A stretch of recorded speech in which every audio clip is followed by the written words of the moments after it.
Salam alaikum, Azulfilaoun, bonsoir. Au second tour de l'élection présidentielle française, la participation au niveau national s'élève à 26,41% à la mi-journée, soit 2 points de moins qu'en 2017. En termes d'intention de vote, selon une récente moyenne de sondage, M. Emmanuel Macron l'emporterait à 54% contre 46% pour Marine Le Pen. Le président sortant conserve l'avantage face à sa rivale, mais c'est une marge relativement étroite et qui laisse imaginer une possible surprise. Lors du récent duel d'entre les deux tours et comme en 2017, Mme Marine Le Pen s'est montrée quelque peu perdue en termes de chiffres et de perspectives économiques. Mais son recours à son habituel cheval de bataille, celui de la stigmatisation et du populisme, lui a permis de marquer des points dans une opinion publique chauffée à blanc, remontée jusqu'au bout contre les populations les plus défavorisées, les plus stigmatisées et qui sont devenues, à leur corps défendant, l'argument massu et le repoussoir idoine pour l'extrême droite. Le programme et les discours de la candidate du Rassemblement national, ex-Front national, ont le mérite de ne pas être équivoques. Ils sont principalement axés sur la stigmatisation des populations immigrées, voire issues de l'immigration, et qui se trouvent appartenir majoritairement à ce qu'il convient désormais de désigner sous la formule d'islam de France, qui est apprêté à la sauce de l'amalgame, où sont assaisonnées toutes les peurs, et tous les malaises, l'insécurité, la délinquance, le terrorisme, l'islamisme, la charia, le voile, le chômage, l'immigration, la dégradation du cadre de vie et autres pensifs du genre. Élue, si elle l'est, Marine Le Pen devra honorer ses promesses de la façon la plus spectaculaire qu'elle pourrait et qui devrait se manifester par des expulsions massives, de la discrimination décomplexée, voire légalisée, pour l'attribution du logement, dans le durcissement du sécuritaire, dans une prise en main musclée des quartiers, dans la restriction de certains droits sociaux, dans le plombage des frontières, dans le flicage des musulmans, etc. Et surtout, dans la promesse quasi centrale de la candidate de l'interdiction du voile dans l'espace public. Mais il y a loin de la coupe aux lèvres entre ces promesses qui ont servi à mobiliser toutes les frustrations et toutes les haines rentrées et la réalité de la situation. Nombreux, en effet, se montrent dubitatifs. Comment la future présidente française, si tant est qu'elle est élue, bien sûr, pourrait-elle mettre en branle une politique d'expulsion de tous les immigrés clandestins, dont certains observateurs évaluent le chiffre à 1 million de personnes? Comment pourrait-elle entreprendre une action d'expulsion aussi titanesque?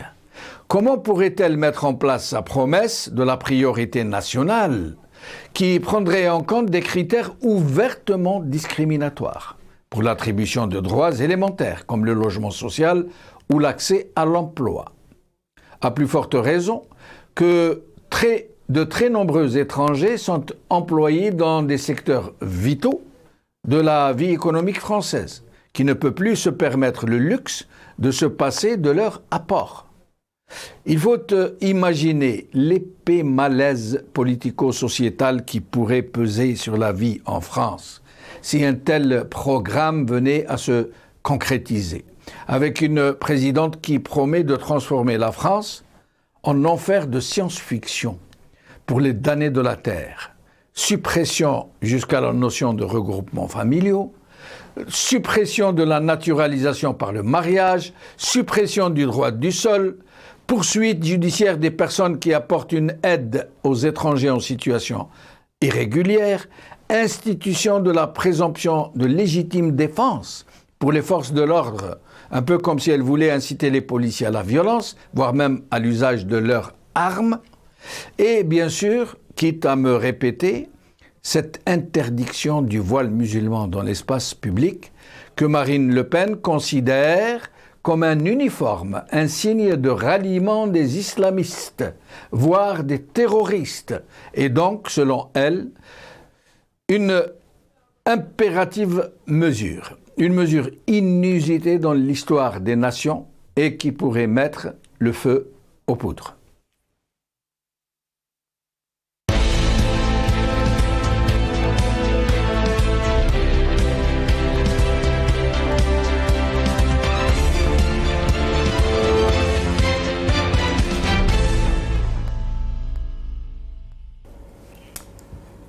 Élection présidentielle française, jour J.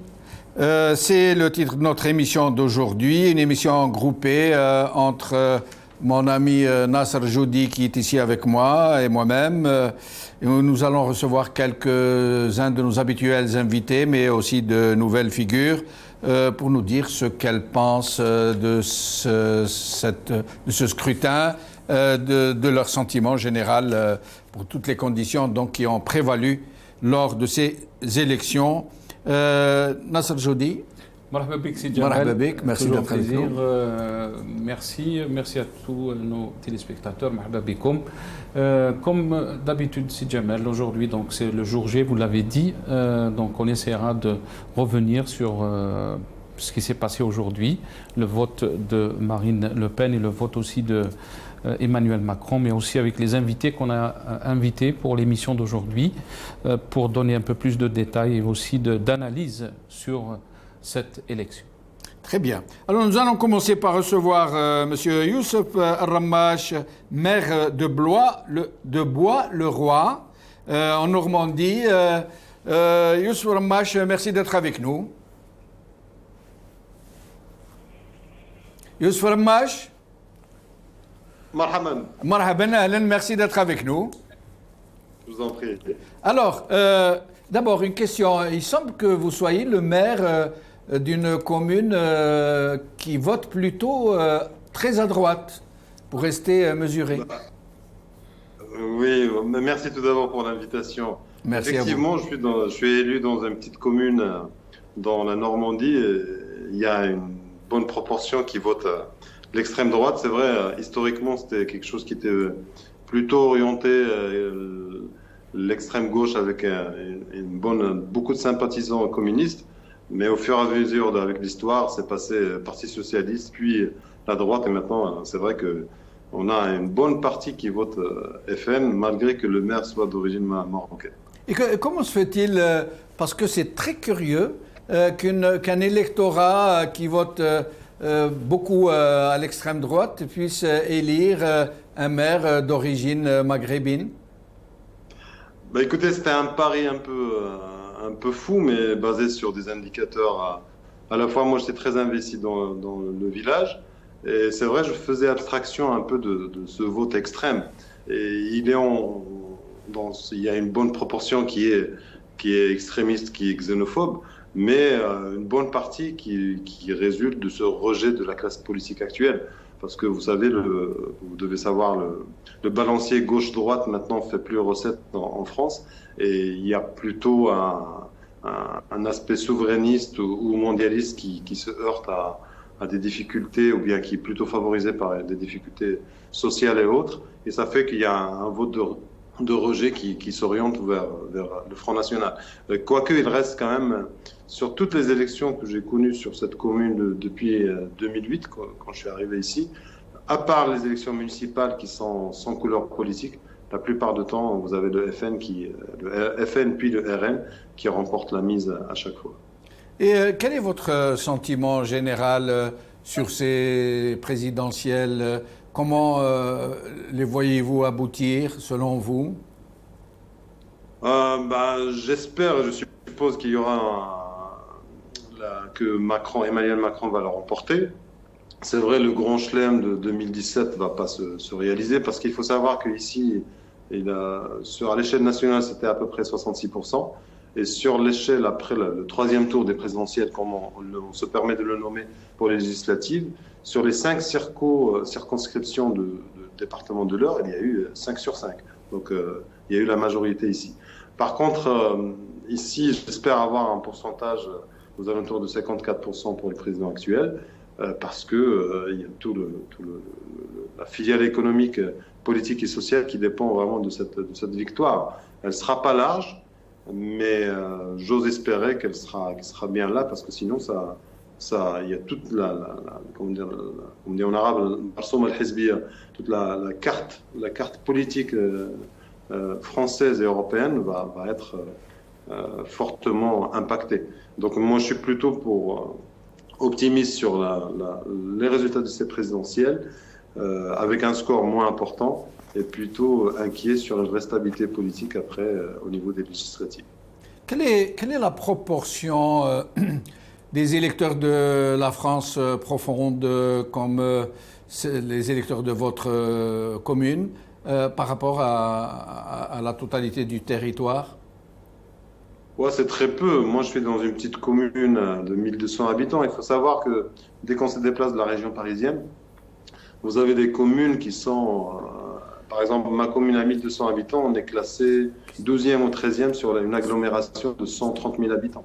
Les communes sont moins massives, mais c'est une vie agréable. Nous n'avons pas de problème de délinquance ni de violence. C'est vraiment des communes où il n'y a pas quasiment de population émigrée. On doit être 2-3 familles antillaises et 2-3 familles d'origine maghrébine.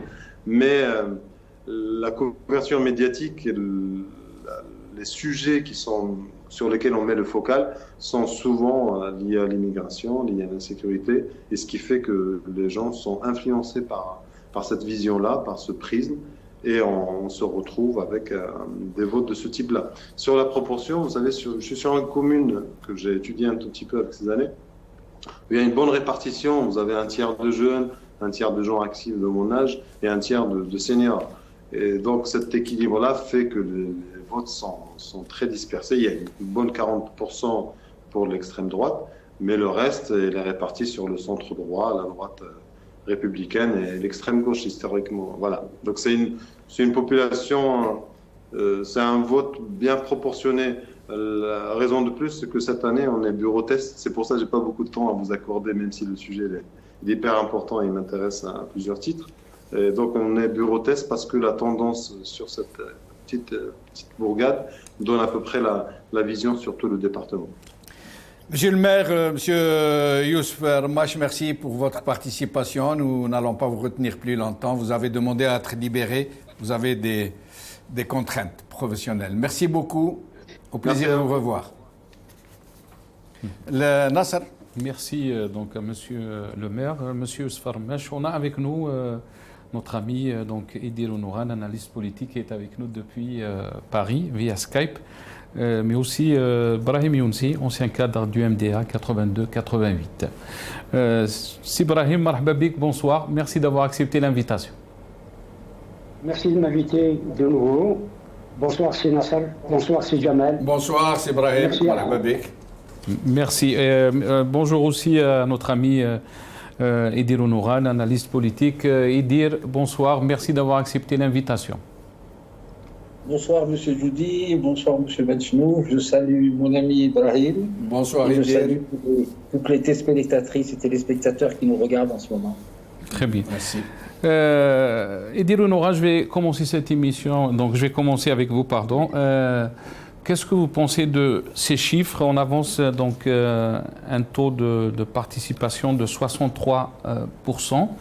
À 17h, hein, mais aussi un autre chiffre un taux d'abstention de 28%.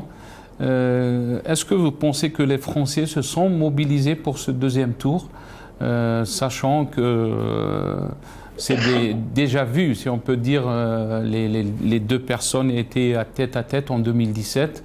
Qu'est-ce qui a changé en 2022, d'après vous, Idir Ounouran?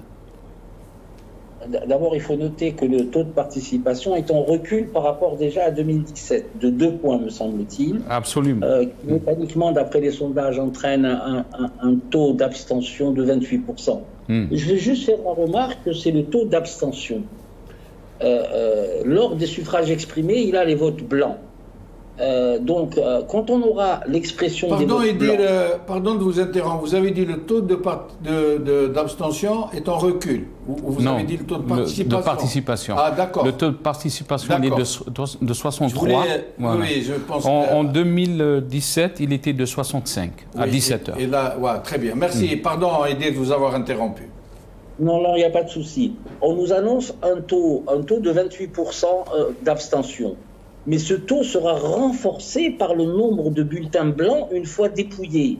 Donc le chiffre de 28%, c'est un marqueur, ça donne une indication, mais ce chiffre par rapport au refus, comme l'a si bien dit M. Joudy tout à l'heure, le refus d'une partie des électeurs français de refuser ce match qui a été déjà joué en 2017. Par ailleurs, tout peut s'expliquer. Comme on l'avait dit il y a quelques jours, il y a 3 France qui s'opposent, on va dire. Ils ne s'affrontent pas encore, mais il y a eu de l'affrontement entre le mouvement qu'anime M. Mélenchon et Mme Le Pen. Ces 3 forces, est-ce que ça va être stabilisé pour le 3e tour? C'est la question que l'on doit se poser. Le 3e tour va être d'une importance capitale, d'autant qu'il y aura à peu près 45 jours à 50 jours. Je pense que les élections législatives vont nous dérouler au mois de mai. Ce qu'il a lieu de dire, c'est que pour le moment, nous avons 2 chiffres. Le taux d'abstention supposé d'après un institut de sondage qui se situe autour de 28% et le taux de participation qui est en recul. Par contre, il paraîtrait vers vers midi, ils annonçaient que la Seine-Saint-Denis avait voté à 15%. Très net recul. On sait que c'est M. Mélenchon qui est arrivé en tête. On nous annonce aussi que dans certains territoires ruraux, je parle de l'un que je connais bien, le Jura et le Gers, endroit favori des Britanniques, ont été les départements qui ont le plus voté. Est-ce que, sachant que la tendance dans la ruralité est de voter droite extrême et extrême droite, est-ce que ce sera assez suffisant pour essayer de se rapprocher un petit peu et que la défaite supposée, peut-être réelle, de Marine Le Pen ne soit pas très marquée?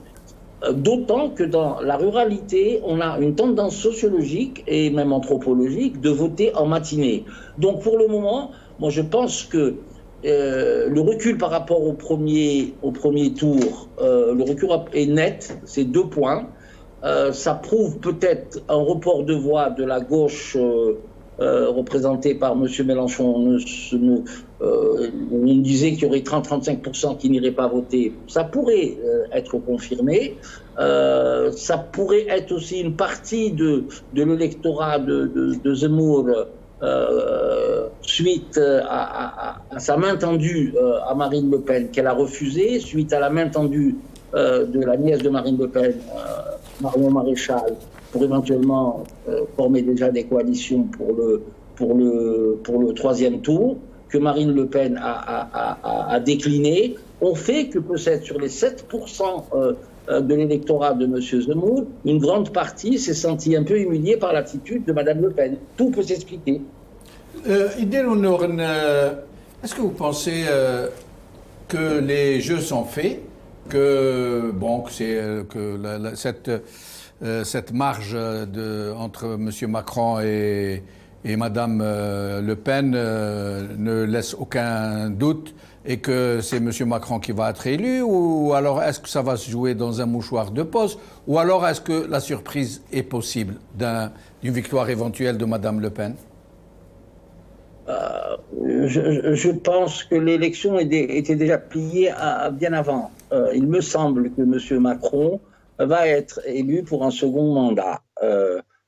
Maintenant, il faudra analyser à quel niveau se situe-t-il par rapport déjà à 2007, puisqu'il y a eu un barrage anti-Le Pen, qui cette fois-ci a considérablement hérité, disons, l'électorat en règle générale français. Moi, je pense que nous pourrons envisager et analyser véritablement avec un peu plus de finesse suite aux résultats. Quel va être l'écart entre M. Macron et Mme Le Pen? Moi, je pense qu'elle est pliée à plus de 8 points, 8 à 10 points. Je pense que ça va se situer entre 42, 44, 56, 58.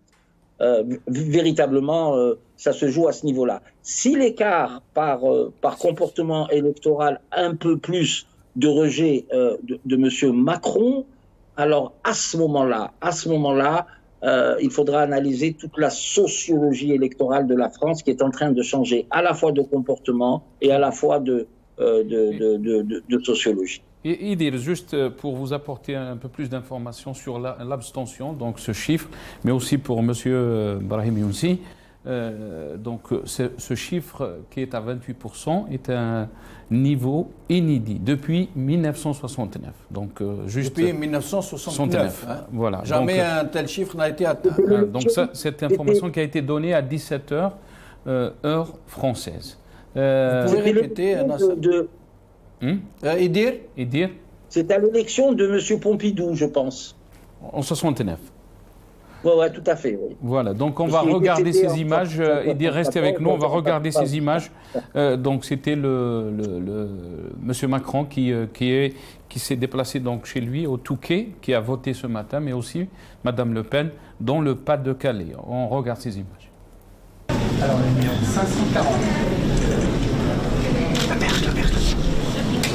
Macron, Emmanuel. À voter.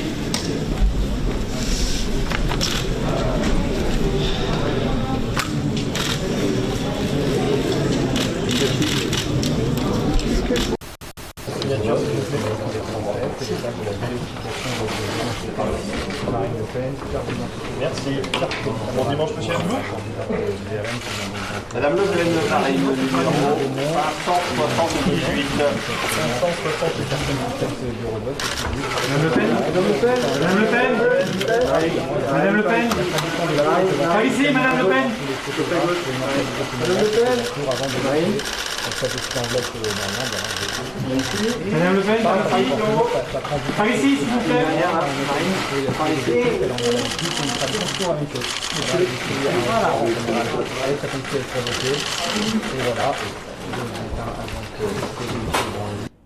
Nasser.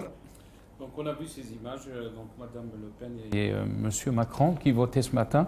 Mme Le Pen, donc, comme je l'avais dit, Jamaldine votait à Hénin Beaumont dans le Pas-de-Calais et M. Macron dans le Touquet. Pardon. Donc le QG de Mme Le Pen est donc il est il est au Bois de Boulogne et le QG de M. Macron, il va suivre ses résultats depuis l'Élysée et après les résultats, il va se déplacer dans les champs de Mars, juste à côté de la Tour Eiffel, où ces sympathisants traditionnel où voilà, tout à fait. Donc l'attendent là-bas. Oui. Voilà.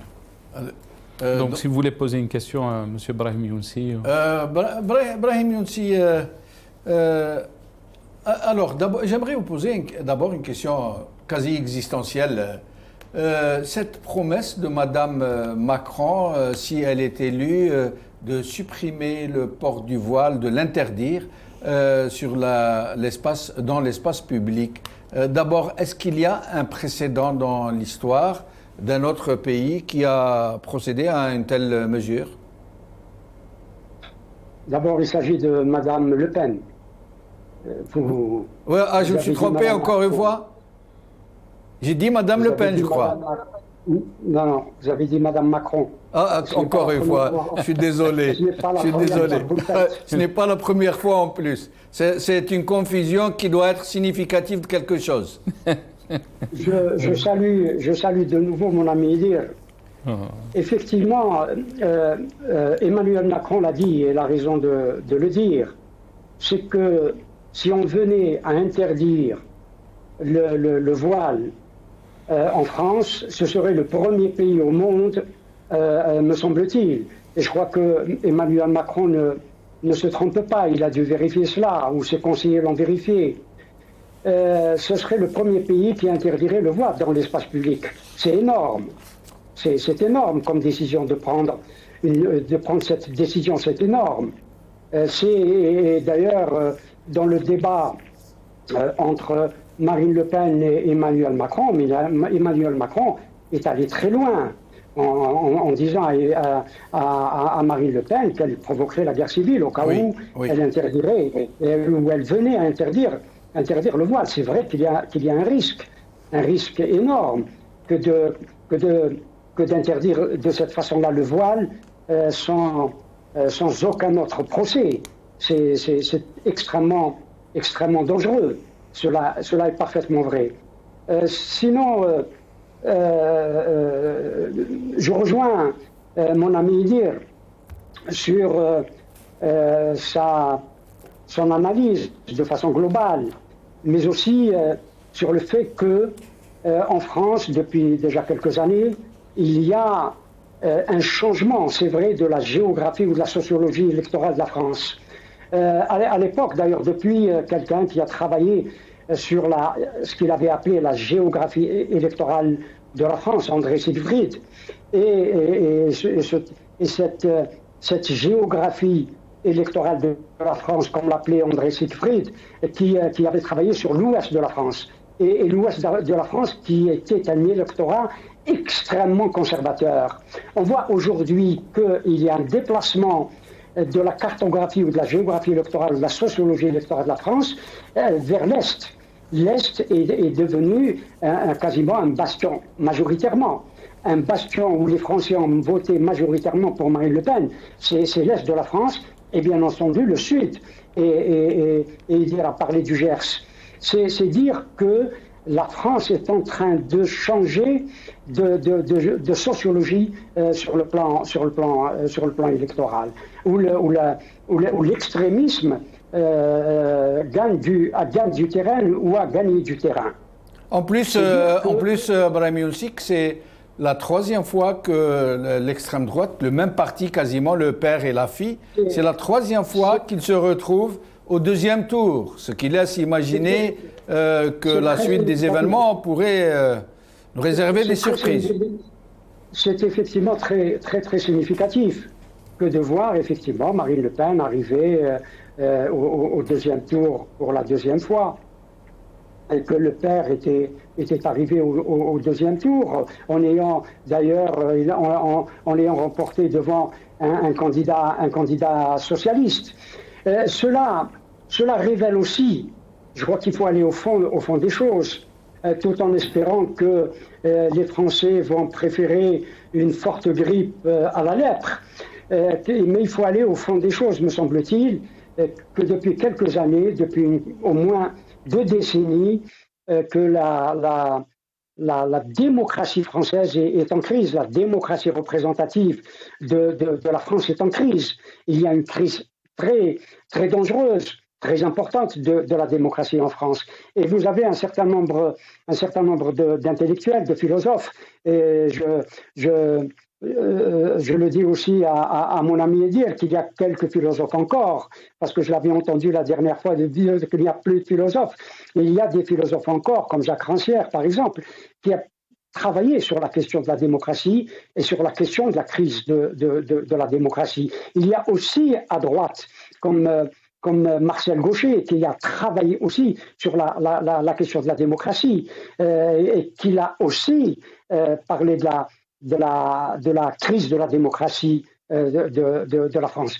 Et ce vote, en tout cas du premier tour, et on verra le score que fera Marine Le Pen, c'est que il y a une espèce, à travers la crise de la démocratie, à travers la crise de la démocratie représentative, et une critique des élites. C'est aussi un rejet des élites, parce que les élites politiques et les élites de façon générale, qui étaient globalement pratiquement tous de gauche, jouaient, ou la droite dite classique, on l'a vu avec Nicolas Sarkozy, alors que les Français avaient voté contre le traité européen et par référendum. Et lui remet d'une autre manière en dessous de la table un autre traité. C'est quand même un coup de poignard, d'une certaine manière, donné au suffrage universel et à la démocratie. C'est dire que les élites politiques et les élites intellectuelles sont en train d'être remises en question et remises en cause. Et c'est ce que signifie, de mon point de vue, ce score et des scores d'une telle importance, c'est presque la moitié de la France qui vote pour l'extrême droite, qui préfère la lèpre à une forte grille. Restez avec nous, Brahim Younsi. Nasser. Restez avec nous, Brahim Younsi. Donc, on va essayer juste de regarder ces images. C'est un micro-trottoir de notre chaîne Magharibia. On regarde. Déçu et peur, c'est les deux mots, en vrai. Parce que c'est deux candidats dont on n'a pas forcément... Enfin, surtout les jeunes, dont on n'a pas envie, surtout les étudiants. Par exemple, moi j'étais à la Sorbonne la semaine dernière, enfin voilà. Et peur parce qu'il y a quand même un risque par rapport au Front National, quoi. Donc voilà. Donc du coup on va voter. Dans le but de justement empêcher ce second tour dont personne non, visiblement, mais dont les étudiants ne veulent pas. Et donc voilà, c'était un moyen de protester, un moyen de se faire entendre, un moyen de dire non, quoi. Ouais, pour l'instant on est à peu près au même nombre d'électeurs qu'il y a 2 semaines, à la même heure. Donc ça reste assez constant. Je pense que c'est pareil pour tout le monde. Là, pour le coup, c'est compliqué. Et beaucoup de personnes viennent parce qu'ils veulent voter uniquement, mais pas parce qu'ils veulent élire un des deux présidents, un des deux candidats présentés. Mais ils veulent faire leur devoir de citoyen, donc ils viennent voter. Est-ce que ça vote franchement, je serais bien incapable de le dire. Je sais que mes amis se mobilisent à contre-cœur, mais ils le font quand même. On a eu pas mal de débats entre amis sur... Moi, j'étais plutôt pour voter blanc à la base. Et on a... beaucoup tergiversé, on essaie de se convaincre les uns les autres, mais voilà. Un peu plus de consensus, quelque chose d'un peu moins clivant, si c'est possible.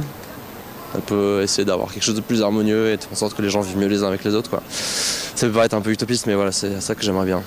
C'est vrai on a senti une déception de revoir le scénario de 2017 se reproduire en 2022. Je pense qu'il y a une certaine lassitude d'un électorat qui aimerait voir leur candidat, notamment de l'électorat de gauche, qui aimerait voir leur candidat au second tour. Mais voilà, c'est un constat que l'on peut faire. Après, certaines personnes ont changé d'avis. Beaucoup de gens ne souhaitaient pas voter. Finalement, se sont ravisés. Maintenant, on verra bien le résultat de tout ça. Donc ça, c'était des images tournées par la chaîne Magharibia. On a avec nous Adel Jabbar, analyste politique, qui est avec nous depuis le Canada via Skype. C'est Adel, marhaba bik, bonsoir, merci d'être avec nous. Ça me fait toujours plaisir d'être parmi vous. Et un bonjour à tous les Algériens, à notre peuple et une pensée profonde pour nos otages politiques. Merci. Adel Jabbar, comment vous suivez donc cette élection présidentielle depuis le Canada, surtout que vous êtes donc dans le côté francophone. Votre réaction, Adel Jabbar? Franchement, ce n'est pas un gros événement pour nous ici. Les élections présidentielles françaises, à l'instar de toutes les autres élections des pays étrangers, n'ont pas de gros intérêt pour nous. Ce n'est pas un événement mondial pour nous. Vu de ce côté de l'Atlantique, c'est quelque chose de tout à fait banal. Ce qui retient mon attention dans cette élection présidentielle, c'est l'impact sur les relations algéro-françaises. Aujourd'hui, nous sommes coincés, c'est mon point de vue personnel qui n'engage que moi, nous sommes coincés entre deux très mauvais candidats pour les Algériens. Ils sont peut-être bons pour la France, mais pour nous, en termes d'incidence sur la relation France-Algérie, les deux sont mauvais. Le premier, Macron, est un partisan total, intégral et entier pour la dictature militaire qu'il supporte à bout de bras. C'est un partisan de la France-Algérie, c'est-à-dire cette France pillarde qui continue à piller les ressources de l'Algérie, et avec un mépris total sur le peuple algérien, son entité, sa genèse, etc. Quant à l'autre, Marine Le Pen, elle est dans le primitivisme racial.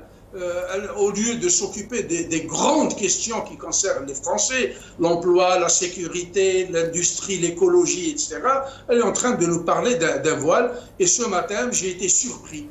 Moi, honnêtement, je ne vous cache pas que les merdias en France me dégoûtent. Ce matin, j'ai vu BFM TV, il faisait une annonce pour dire s'il y a pénurie d'huile de table en France, c'est à cause des musulmans qui sont excessifs dans leur consommation de boulettes pendant le mois de Ramadan.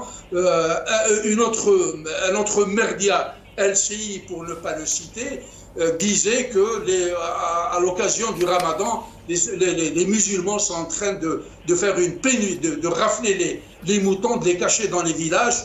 Et puis, donc, c'est ce type de... Et c'est pour ça que nous avons un regard tout à fait méprisant quand on fait Adel Jabbar, sur Macron, quoi qu'il ait dit, quoi qu'il ait fait avec ce régime, et il y a, nous savons bien tout le poids de cette fameuse France-Algérie, mais c'est le seul président français qui a osé qualifier ce régime de système politico-militaire.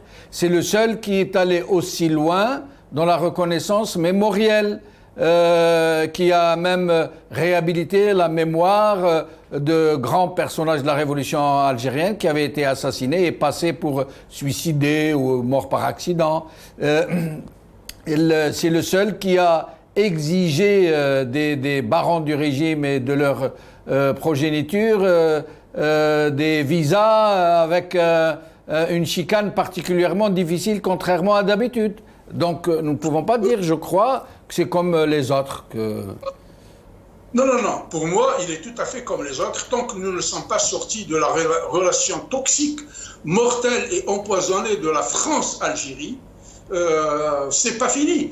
Macron ou quelqu'un d'autre, ça va être la même chose. C'est l'État profond qui a toujours géré ces relations Algérie-France. Il y a 2 jours ou 3 jours, Le Drian était à Alger. J'écoutais hier Kedboun, quand on lui a posé la question sur la visite impromptue et inattendue du ministre des Affaires étrangères française, il a dit « Je ne peux pas vous répondre.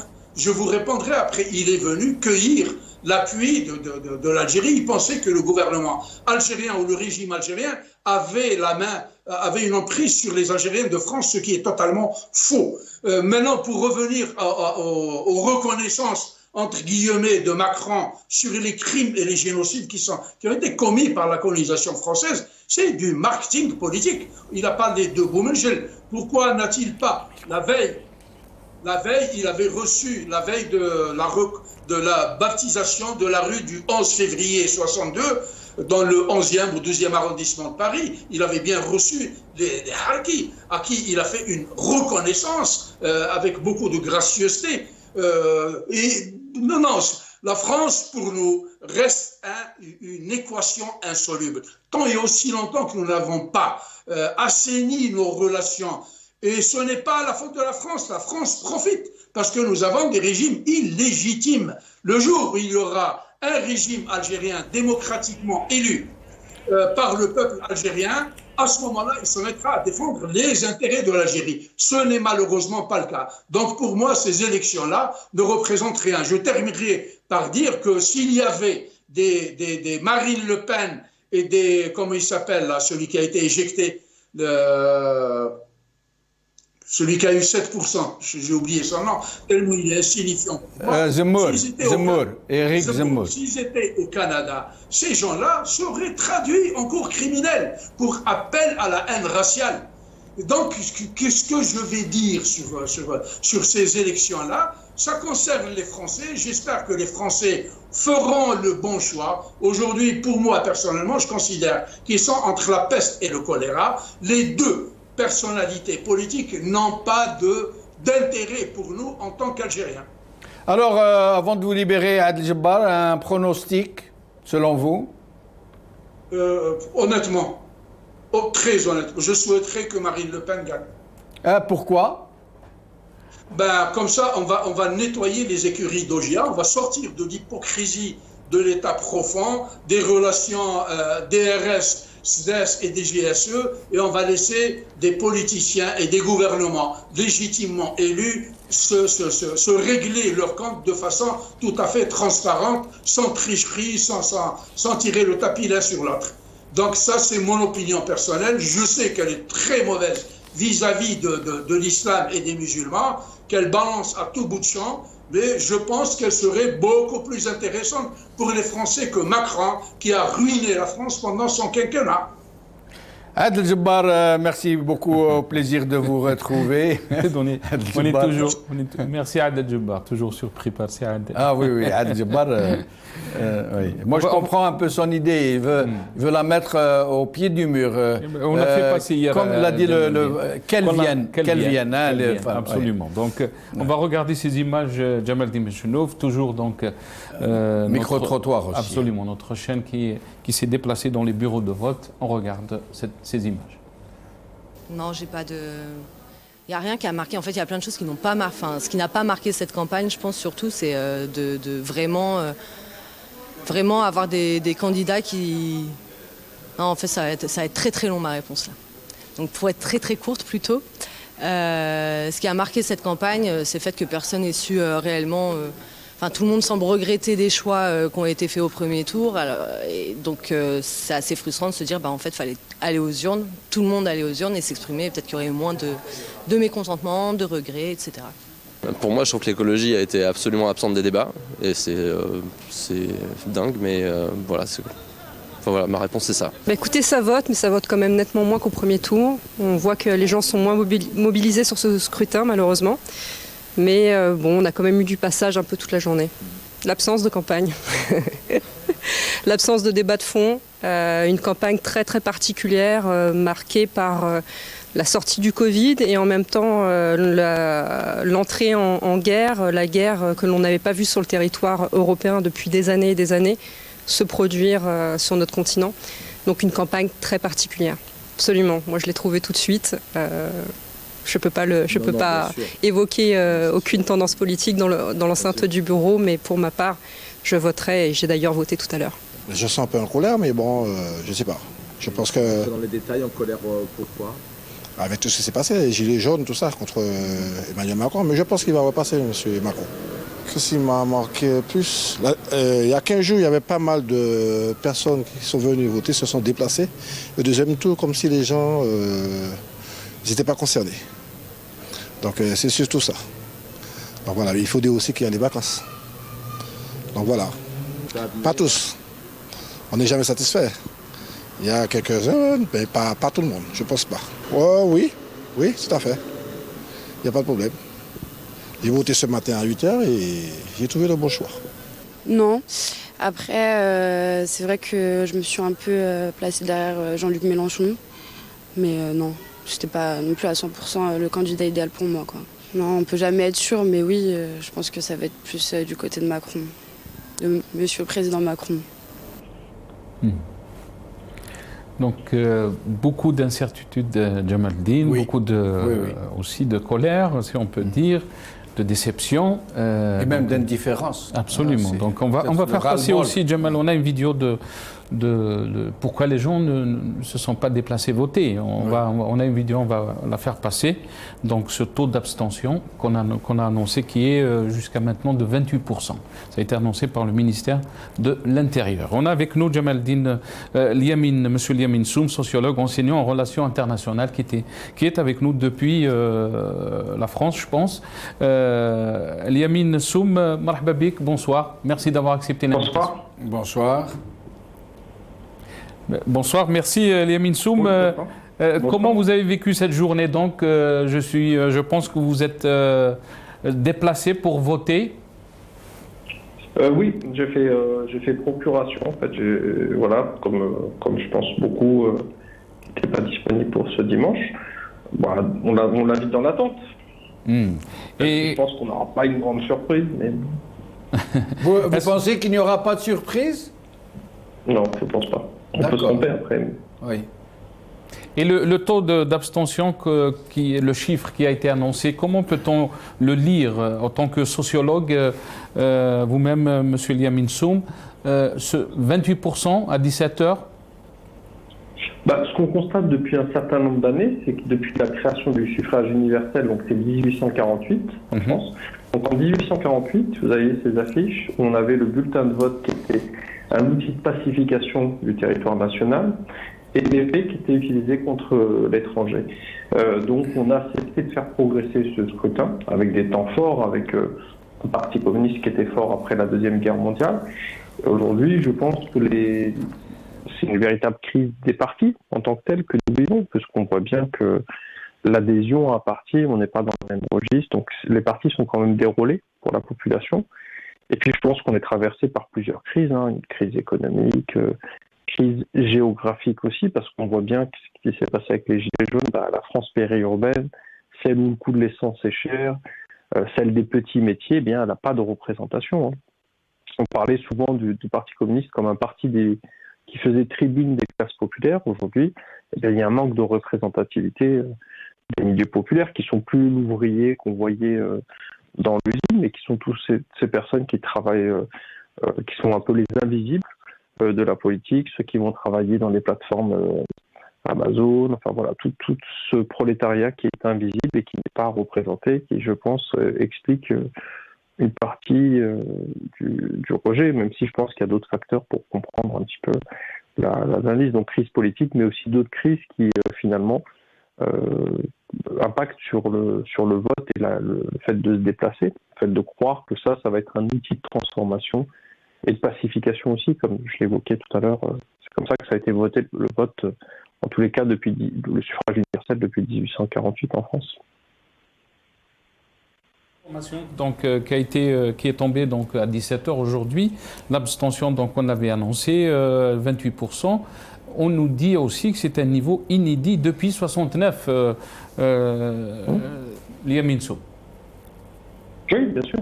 Et puis, il y a aussi autre chose, c'est que la Ve République, c'est quand même pas le même régime que les républiques précédentes. On parlait de président du Conseil, on ne parlait pas de président de la République. Ceux qui ont précédé notamment le général de Gaulle. Aujourd'hui, on est dans un système où il n'y a pas de proportionnel. Les 23 quelques pourcents de Marine Le Pen n'auront peut-être pas forcément de représentation à l'Assemblée nationale, les 21% de Mélenchon. Normalement, on devrait avoir quelque chose qui devrait refléter les sensibilités. Donc, je comprends que pour beaucoup de gens, ils se disent, finalement, si on a la réélection d'Emmanuel Macron, ça va continuer, ils ne seront pas satisfaits. Enfin, il y a une véritable crise de la représentativité. Donc, effectivement, le système tel qu'il est pensé dans la Ve République fait que le président français a plus de pouvoir que, par exemple, le président du Conseil en Italie, que le système allemand ou encore que le président des États-Unis. On est dans une forme de monarchie républicaine.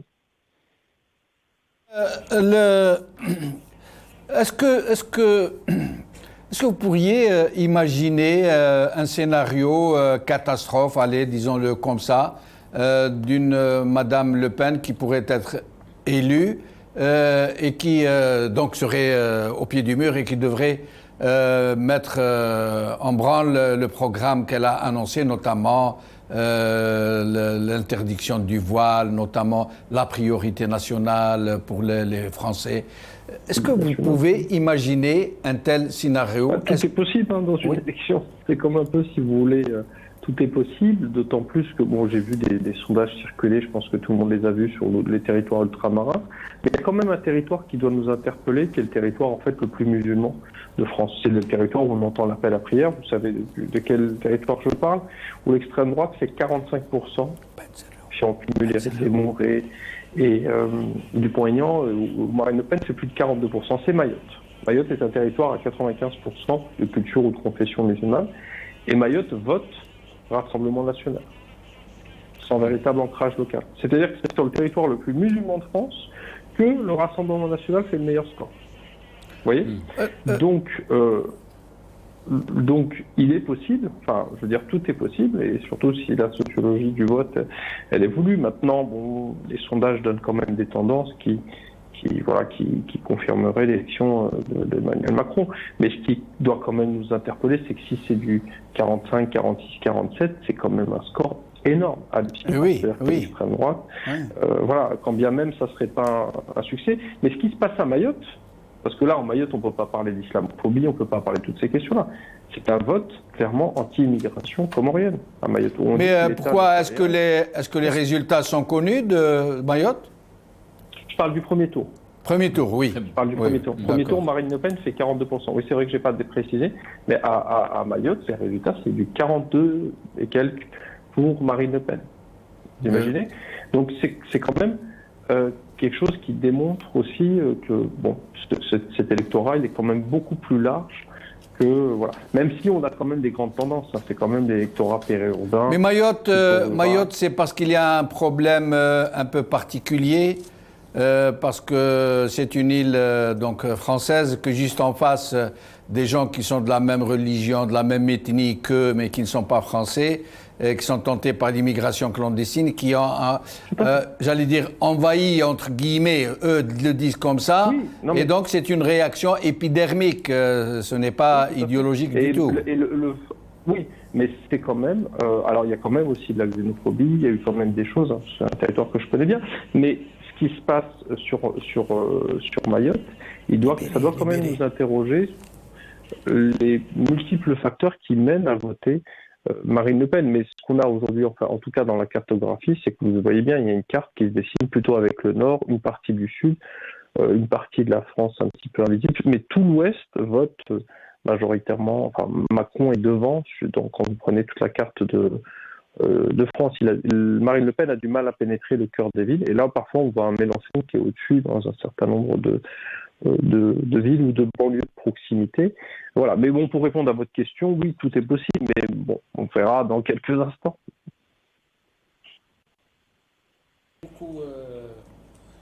Eliamine Soum, sociologue, enseignant en relations internationales qui était avec nous depuis la France. Merci. Merci à vous. Merci. Alors nous avons avec nous Nasser Toufiq Methlouthi, qui est journaliste, analyste politique, qui est avec nous depuis Paris. C'est Toufiq Methlouthi, bonsoir, merci d'avoir accepté l'invitation. Bonsoir et merci de m'avoir invité. Bonsoir à votre invité et à tout le public. Merci. Toufiq Methlouthi, alors cette ligne droite, il nous reste quoi, peut-être 40 minutes pour annoncer le vainqueur de cette élection. Comment vous l'avez vécu? Qu'est-ce que vous en pensez donc de ce duel? Je pense que c'est triste qu'un pays comme la France, avec ses valeurs, on n'arrête pas de nous ressasser du matin au soir, particulièrement à nous autres musulmans, soyons obligés de devoir faire la différence entre la peste et le choléra, entre guillemets, et de choisir entre l'extrême droite qui a une haine non cachée et entre un monsieur qui a une ambition telle qu'il est prêt à toutes les concessions, et pour preuve ce qu'il a fait contre les musulmans pendant son premier quinquennat et sa loi sur le séparatisme et tout ce débat abject qui stigmatise les musulmans et les citoyens français musulmans. Rien ne rassure. Nous sommes réellement tiraillés. En plus, face à l'irresponsabilité et à l'incompétence des soi-disant représentants des musulmans de France qui n'arrivent pas à avoir de position unique, non, l'atmosphère n'est pas bonne, le sentiment n'est pas rassurant et nous ne sommes pas dans le meilleur des moments de la France aujourd'hui, malheureusement. Mais justement, vous le dites si bien, il semble qu'il y ait comme une sorte de frustration au sein de la société qui, dans le meilleur des cas, va opter pour un vote refuge pour faire barrage à l'extrême droite, une très forte abstention très probablement. Mais sinon, qu'est-ce qui pourrait se passer? Est-ce que ça va se jouer dans un mouchoir de poche? Est-ce qu'il y a réellement un risque que l'extrême droite puisse l'emporter? Honnêtement, j'ai deux réponses à cela, si vous le voulez bien. La première réponse, c'est que je ne pense pas que ça se joue dans un mouchoir de poche. Je pense qu'il y a eu quand même quelque part mobilisation pour que Macron gagne et barrer la route à l'extrême droite. Mais ceci étant, la deuxième réponse est que même, considérant même que l'extrême droite passe, que peut-elle faire? Moi, je pense que ce sera même, et je vais choquer plus d'un peut-être, une bénédiction pour la France. Pourquoi? Parce que cela va éveiller les consciences, va pousser les gens à manifester, va pousser les gens à se mobiliser pendant tout un quinquennat et à redevenir la France à laquelle nous avons cru, à savoir la France des principes, des valeurs et des droits de l'homme. Là, je pense que le peuple français verra l'action et on ne pourra plus nous agiter cet épouvantail du Front National et de Marine Le Pen et de toute cette haine exprimée. Et puis, on verra bien qu'est-ce qu'elle peut faire. Il y a des institutions dans ce pays, il y a des cours européennes, il y a une constitution. Elle ne peut pas aller au-delà de ce qui existe. Et je pense que la mobilisation sera formidable contre sa politique de la haine et du rejet et du refus de l'autre et de cette xénophobie inacceptable. Je pense que ce soir, Macron passera. Et ce qui est important, c'est de savoir que M. Macron doit recevoir un message très clair ce soir. Le fait d'avoir été réélu, ce n'est ni par adhésion pour son programme, ni par amour pour sa personne, mais uniquement pour barrer la route à l'extrême droite. Donc ce n'est en aucun cas un chèque en blanc pour M. Macron. Très bien. Est-ce que vous pensez, Toufiq Methlouthi, que c'est beaucoup plus une volonté de faire barrage, comme vous l'avez dit, à Marine Le Pen, disons, accepter le programme de Macron ou endosser le programme de Macron? Et dans ce cas-là, on a entendu donc, ces derniers jours les déclarations de Mélenchon, qui a parlé du troisième tour. Est-ce que vous pensez que ce troisième tour peut changer la donne politique en France? Il a même demandé, il a inventé une formule qui fera date. Je demande aux Français de m'élire à la charge de Premier ministre. Oui, et d'ailleurs, je vous fais remarquer que Macron lui a répondu avec beaucoup de suffisance et d'arrogance en lui disant « quand on est au quart de tour, on ne parle pas de la finale ». Parce que monsieur est sûr que lui et son mouvement vont encore avoir une emprise sur toute la société française pendant 5 ans et je ne le crois absolument pas. Je vous remercie de me donner l'opportunité de répondre à cette question.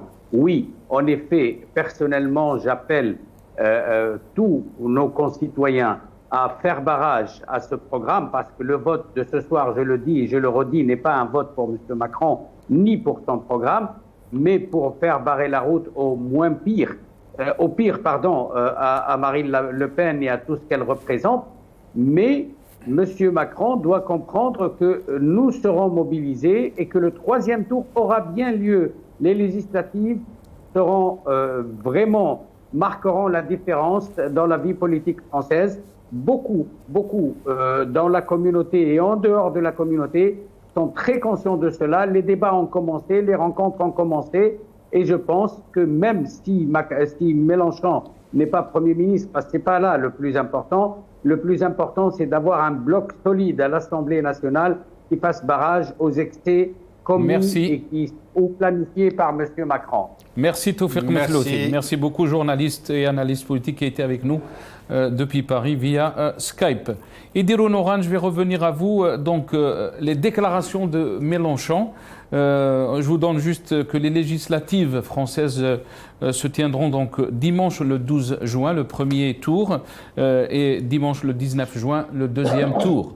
Est-ce que vous pensez qu'il nous reste une demi-heure donc, pour donner le vainqueur de cette élection présidentielle? Est-ce que vous pensez que les législatives vont changer la donne aussi de la politique en France? C'est pour moi la question? Oui, c'est pour vous, Idirou Noran. Ah, d'accord. D'abord, je voudrais juste avoir un léger petit désaccord avec le sociologue, là, monsieur, j'ai oublié son nom. Liamine Soum. Marine Le Pen a scoré à 40% à Mayotte. Il faut dire une chose, c'est que la population de Mayotte, globalement, ça fait 300 000 peut-être, 310 000 personnes. Ils sont à 95% musulmans. Et M. Benchenouf a très bien fait de lui faire la remarque, c'est que les citoyens de Mayotte, les citoyens français de Mayotte, bien évidemment, subissent une immigration de la part de leurs voisins comoriens qu'ils n'arrivent plus non seulement à intégrer, non seulement à supporter. Donc c'est un phénomène pour le vote Le Pen qui est un phénomène extrêmement sécuritaire et xénophobe, ce qui pousse une partie des Mayotais, même musulmans, de se dire pour le fait de l'immigration, je vote pour elle. Voilà, parenthèse fermée. Votre question, monsieur Djoudi, s'il vous plaît, vous ne pouvez pas me la rappeler? Si, c'est Idirou Noran. Donc, moi, je vous ai posé la question par rapport aux déclarations de Mélenchon. On est à une demi-heure du résultat donc, de ces présidentielles, de ce deuxième tour. Mais aussi, est-ce que vous pensez que ces élections législatives sont aussi importantes que cette élection présidentielle? C'est une élection législative qui arrive, qui va se situer au mois de fin mai, début juin, je pense. Et évidemment que ça a un rôle capital. Monsieur Mélenchon, quand il dit et il déclame qu'il voudrait être élu au Premier ministre, sans quoi il a raison dans l'absolu, parce que si, avec son nombre de députés, il arrive à avoir la majorité, même relative, avec des négociations, il pourrait prétendre, au nom de la gauche et du bloc qu'il forme, à être Premier ministre. Cependant, c'est très improbable, parce qu'il y a un immense travail qui doit être fait sur l'ensemble de la gauche écologique compris. Est-ce que sur ce large spectre, il arrivera d'abord à bâtir des compromis, à construire des convergences solidaires, à se mettre à l'échelle à l'échelle du peuple de gauche? J'en suis moins sûr, monsieur. Mais c'est en même temps une aubaine pour lui de devenir une sorte de pôle politique refuge, mais qui pourrait se cristalliser et se construire en marchant, j'allais dire. Je vais vous dire une chose, il a fait un coup de génie en communication, puisqu'il a fait son interview sur BFM TV, où il s'est inscrit entre les deux débatteurs du deuxième tour. Il fallait y penser, il fallait le faire. Mais qu'il s'inscrive dans une perspective d'être choisi comme Premier ministre est très improbable. Cependant, il est clair que si la gauche unie, ce qui serait peut-être difficile à envisager, pourrait avoir un certain nombre de députés qui mettraient justement La République En Marche et ses alliés centristes et ses alliés futurs en difficulté, ce serait très bien. Mais il me semble, il faudrait qu'il atteigne déjà un certain nombre de députés qui pourraient jouer, ils pourraient même jouer, s'il y a un nombre voilà, l'Assemblée française c'est 577, s'il arrive à avoir ne serait-ce que 230-240 députés, il lui en manquera 30-40 lors de ce que je pourrais appeler des votes de censure, qui peuvent faire tomber le gouvernement. C'est quelque chose à envisager. Mais faudrait-il encore qu'il ait la densité et le nombre de députés nécessaires. Très bien. Idir, merci Idir Honoran. Merci Idir. Nasser, nous allons passer des images en direct, on me dit à l'oreillette. Très bien. Salim, oui. Que nous allons passer des images en direct, le siège de M. Macron. Hein. Des images que nous sommes en train de voir. Ça se passe au Champ de Mars. Champ de Mars, hein. Au Champ de Mars, juste au pied de la Tour Eiffel. Et puis, au moment de la proclamation, en ce moment, le dépouillement est en train de s'effectuer, le décomptage des voix, et dès que les résultats seront proclamés, nous vous les communiquerons en direct. Nasser. Très bien. Donc, on a avec nous Dr François Desroches, président de Justice et Droit sans frontières, qui est avec nous depuis Paris.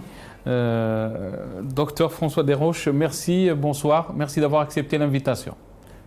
Bonjour, bonsoir à vous et merci de m'avoir invité et bonjour à vos téléspectateurs et vos invités également. Voilà. Merci beaucoup, docteur. Qu'est-ce que vous pouvez nous dire? Donc, on est on va dire à une vingtaine de minutes pour connaître donc le président français. Qu'est-ce que vous pouvez nous dire? Alors, je ne sais pas si vous avez, vous, les premiers chiffres, parce que la télévision belge a donné déjà les premiers sondages sortis des urnes. Est-ce qu'on a le droit de le dire avant 20h ou pas? Je pense qu'on peut parce qu'on est... on n'est pas de droit français. On n'est pas de droit français. Étrangère. Les sondages donnent aujourd'hui 55% à M. Macron et 45% à Mme Le Pen. Mais c'était attendu, c'était une farce. Mais il faut se poser la question, est-ce que c'est un accident historique de voir le Front National au second tour, ou est-ce que c'est une décadence de la civilisation française? Alors moi, mais c'est la troisième fois que ça se produit. Le papa et la fille, 3 mandats successifs, ils sont au deuxième tour. Mais à l'époque, chaque quinquennat ou chaque septennat, on est en train de monter, l'extrême droite est en train de gangréner notre société. Quand je vois quand la haine et l'ignorance crassent comme programme, il n'y a que ça. Il y a vraiment péril, on la demeure dans cette France qu'on aime si tant, pour soi et pour pour tous ceux qui vivent en France, les immigrés comme les étrangers, comme tous ceux qui votent pour M. Macron ou pour Mme Le Pen. Et quand je dis quand la droite républicaine a perdu son âme et elle a décidé bassement, si vous voulez, pour des questions bassement électoralistes, d'épouser les thèses du Front National, regardez ce que ça a donné avec Madame Pécresse. Madame Pécresse, je la connais personnellement. Elle n'est pas raciste, Madame Pécresse. Mais quand elle a commencé à parler de l'islam, des musulmans, du voile, de l'islamisme, à chaque fois, elle n'était pas crédible. Parce que c'était pas elle qui parlait, c'était ses conseillers en communication qui n'ont rien compris, qui l'ont lâchée comme ça dans l'arène. Et elle a eu malheureusement un score... Justement, François Desroches, merci de nous avoir amenés à cette thématique. Comment expliquez-vous ce glissement de l'exécration de ces thèses de l'extrême droite totalement décomplexées aujourd'hui? Est-ce à cause de ce passage et de cette prise en charge de M. Zemmour par les grands médias français qui ont tout fait pour le faire mousser et qui a réussi petit à petit, jour après jour, à imprégner toute la société française de ces discours très haineux, très exécrables, mais qui ont été en quelque sorte banalisés. Est-ce que, justement, d'où vient cette banalisation de ces thèses d'extrême droite, ségrégationnistes, à un point pareil, au point où des candidats, comme vous venez de le souligner, Madame Pécresse, qui n'est pas raciste, mais qui se croit ou qui se sent obligée de tenir un peu ce genre de discours pour avoir une chance de passer? Parce que malheureusement, c'est le discours populiste. Le discours, vous savez, l'homme, même, je vais revenir un peu à l'Antiquité, pas l'Antiquité, mais carrément à la création de l'univers. Adam, vous savez, il y avait Adam et le diable. Adam demande à Dieu pourquoi tu préfères Adam alors que moi tu m'as produit avec le feu, lui avec de la terre. Donc ce racisme existe depuis la nuit des temps. Le racisme, la xénophobie, cet esprit, le populisme existe, et notamment avec l'arrivée des difficultés financières, avec les guerres, avec tout cela. Enfin, parce que l'homme, par définition, est un égoïste. Mais la faute, c'est la faute aux politiques. La faute, elle est à la droite républicaine qui a perdu son âme en épousant les thèses du Front National, mais également la gauche qui n'avait plus de projet de société, et c'était uniquement son projet, c'était la construction d'une république punitive, et c'était plus la gauche d'antan, la gauche du Front populaire et tout cela. Et donc on pouvait absolument s'attendre au triomphe des extrémismes, le Front National, mais également, quand je parle de M. Mélenchon, il est quelque part un peu extrémiste. Le Front National... En quoi il est extrémiste, M. Mélenchon? Comment? En quoi est-il extrémiste, M. Mélenchon? En quoi il est extrémiste? Les thèses je parle de l'extrême gauche qui parce que quand on veut diriger un pays, il faut que le pays faut que les propositions soient possibles. Ce qu'on appelle l'extrême gauche, le parti, les trois partis d'ailleurs que moi personnellement je qualifie d'extrême gauche, le parti anticapitaliste, le parti le Parti communiste également, et le parti de monsieur Mélenchon, donner des solutions pour la France de demain, notamment pour les retraites, notamment pour le travail, notamment la France, elle est en difficulté. Monsieur Sarkozy a pris 700 milliards de dettes, monsieur Macron 600 milliards. Il faut pouvoir les rembourser. Les générations futures vont avoir du mal à rembourser la dette de la France. Et aujourd'hui, sans travailler plus, on ne pourra pas avancer, on ne pourra pas rembourser cette dette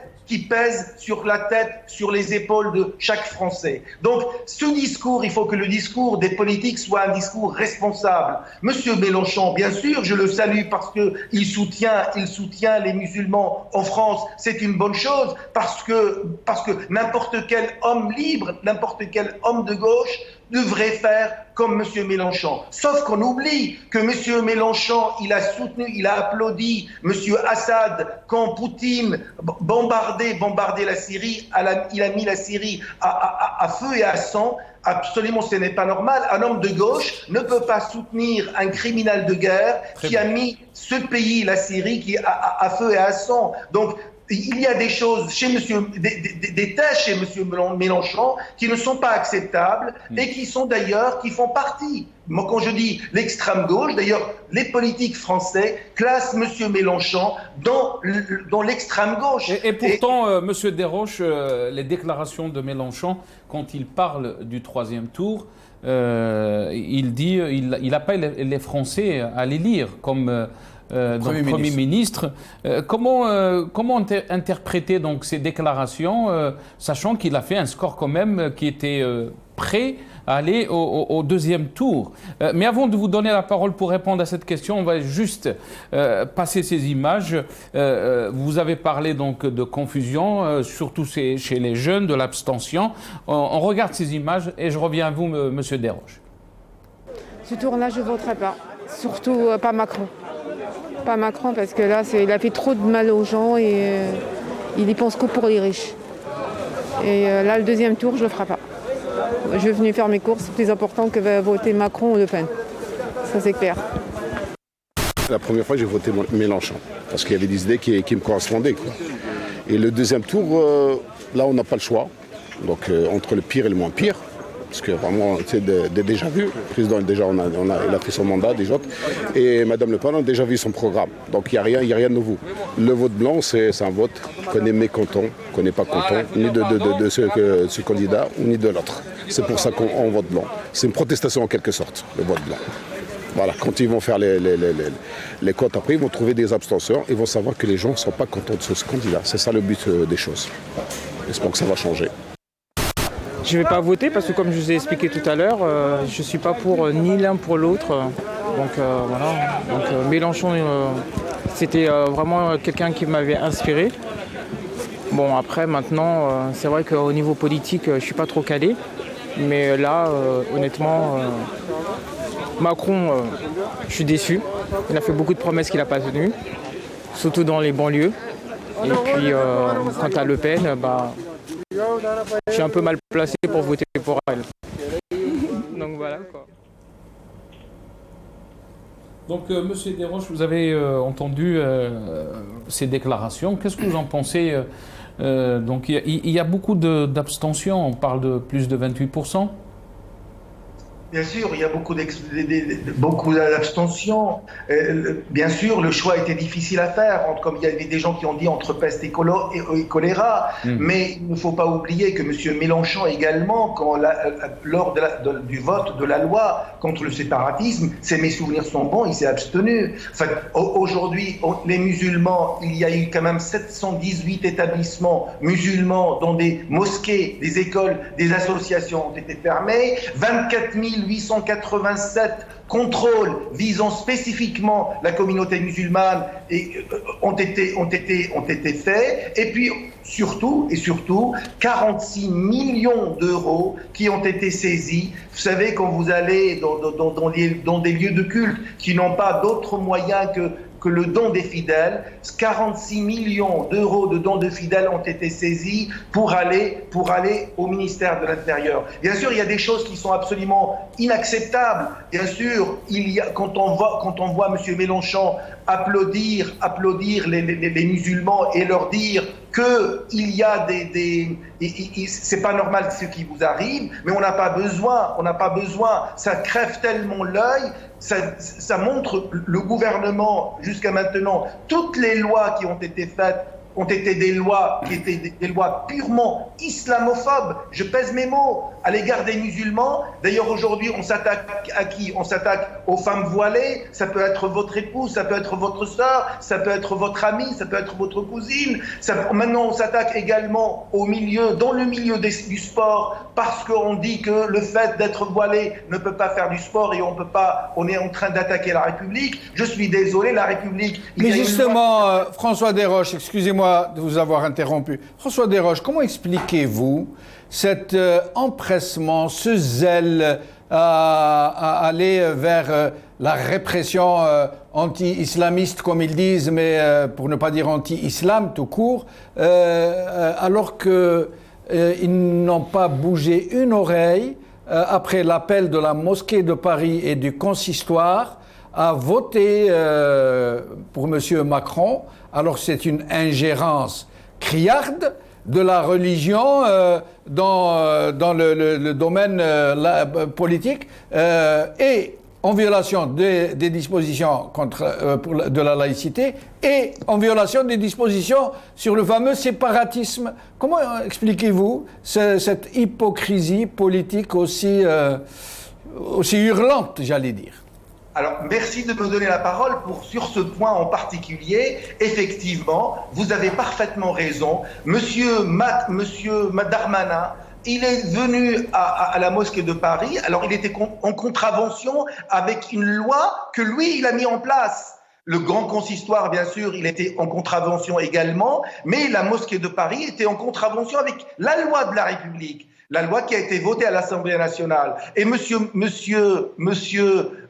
Darmanin, avec émotion, il a évoqué les musulmans qui partout dans le monde sont persécutés et ne peuvent pas libre leur culte. C'est étrange quand même, parce que quand on pense au soutien indéfectible du gouvernement Macron à l'occupation et à ce qui se passe aujourd'hui même à l'heure où je vous parle, dans les territoires palestiniens et sur l'esplanade des mosquées. Et puis, heureusement, il a dit, la France a toujours également été aux côtés de ceux qui défendent la liberté religieuse. Et puis alors, vous savez que le mois dernier, la France a été le seul pays dans le monde, avec l'Inde, à voter contre la création d'une journée internationale de lutte contre l'islamophobie à l'Assemblée générale des Nations unies. Alors, est-ce pour défendre la liberté religieuse des musulmans? C'est bien surprenant ce qu'est dit monsieur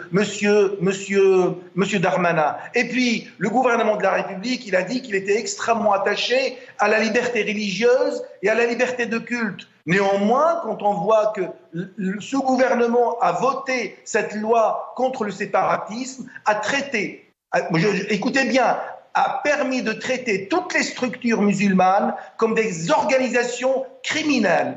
Il a permis aux Français d'humilier les musulmans de France et surtout de museler toute critique de l'islamophobie d'État. Cette islamophobie d'État, elle existe. Et puis, peut-être cette rotba qu'il y a de monsieur Darmanin, il a dit également, c'était uniquement dans un but purement électoraliste.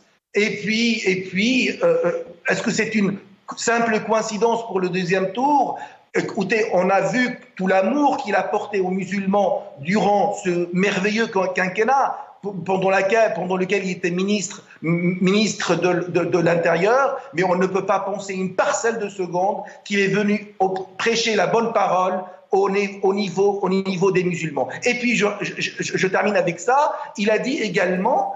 Attendez, il a dit quelque chose, c'est, vous savez, le Roland du colonialisme qui sortait dans son discours. Il disait que l'islam est une vieille connaissance française. Qu'est-ce qu'elle veut dire par là? Est-ce qu'il espère que l'histoire de la France et du pays musulman continue à se croiser comme au passé? Ou est-ce qu'il a éprouvé une certaine nostalgie cachée pour la mission civilisatrice de Napoléon en Égypte et pour la colonisation d'Algérie? Eh bien, écoutez, je me pose la question parce que le discours n'était pas construit. Et moi, je trouve que c'est absolument scandaleux que la mosquée de Paris et le grand consistoire se mêlent dans des élections. Il y a une loi qui s'appelle la loi de 1905. Restez avec nous, monsieur Desroches. De l'Église de l'État. Restez avec nous, on va revenir à vous. On a avec nous Madame Liselle Transler, qui est conseillère juridique. Elle est avec nous depuis Paris. Bonsoir Madame, merci d'avoir accepté l'invitation. Bonsoir. Merci à vous. Merci.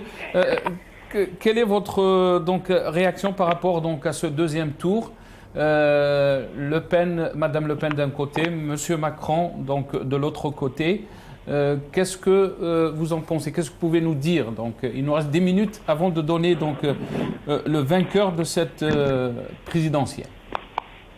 Écoutez, on rejoue un film qui a déjà été fait, sauf que cette fois-ci, à la différence, c'est que Madame Le Pen a pris un peu plus de voix, on peut le voir.